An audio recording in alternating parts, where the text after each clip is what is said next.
இன்னைக்கு நம்ம வீட்டில் சிறுபருப்பு சாம்பார் செஞ்சேன்.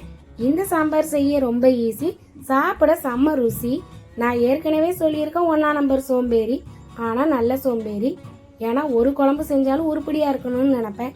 150 கிராம் சிறுபருப்பை கறிக்காமல் வறுத்து தண்ணி ஊற்றி அலசி அடுப்பில் ஒரு ஓரமாக வேக போட்டுட்டேன்.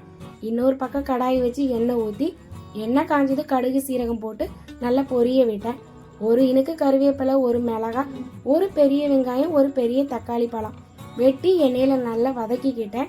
இப்போ வீட்டில் இருந்த ஒரு உருளைக்கிழங்கு, பீன்ஸு, கேரட்டு அதையும் எண்ணெயில் வதக்கிக்கிட்டேன். கொஞ்சோண்டு மஞ்சள் பொடி, கடை சாம்பார் பொடி 10 ரூபா பாக்கெட் இருக்குல்ல, அதையும் உடச்சி குழம்புக்கு சேர்த்துக்கிட்டேன். குழம்புக்கு தேவையான தண்ணி உப்பெல்லாம் போட்டு குழம்பு பச்சை வாசனை போகிற வரை கொதி விட்டேன்.